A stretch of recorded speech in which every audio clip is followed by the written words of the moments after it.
हेर्न सक्नुहुन्छ एकदमै ड्याम यो हामी अहिले उभिएको यो ड्याम हो ड्यामको माथि हेर्नुस् यहाँ अब हेर्नु यो रुखहरू सबै माथि माथि छ यता पनि हेर्न सक्छ हामीले एकदमै यो हेर्नुस् त यो हेर्नुस् त यहाँनिर अब यो बढ्दो क्रममा छ एकदमै हेर्नुस्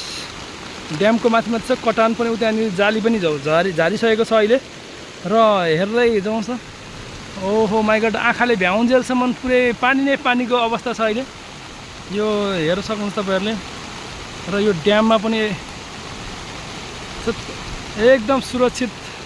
रहनुपर्ने अवस्था देखिन्छ अहिले विचार पुर्याउनु होला आफ्नो सामग्रीहरू महत्त्वपूर्ण सामग्रीहरू झोलामा भिरेर बस्दा नि हुन्छ अहिलेलाई तयारी अवस्थामा जे पनि हुनसक्छ प्रकृतिको अगाडि अब यो हाम्रो ड्याम र खोलाको लेभल लगभग बराबर हुन लागेको अवस्था देखिन्छ है अहिलेको यो उसमा चाहिँ एकदम हेर्नुहोस् त पानीको स्पिड र छाल हेरेर एकदमै डर मर्दो अवस्था फोकस गर्न अलिकति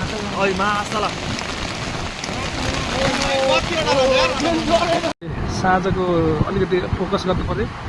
एकदमै हेर्न सक्नुहुन्छ पिलरको माथिसम्म छ एकदम करेन्ट छ पानी बाढीको यता पनि देखाउँदा यता पनि देखाउँ त अब अहिले एकदमै बाढीको स्पिड छ अलिकति ठुलो उतापट्टि हेरौँ अलिकति तलको मान्छेहरू सुरक्षित रहनको लागि अनुरोध गर्छु हामी यो ओ माई गड हेर्न सक्नु यो अहिले रातो खोलाको अवस्था हेर्न सक्नुहुन्छ तपाईँहरूले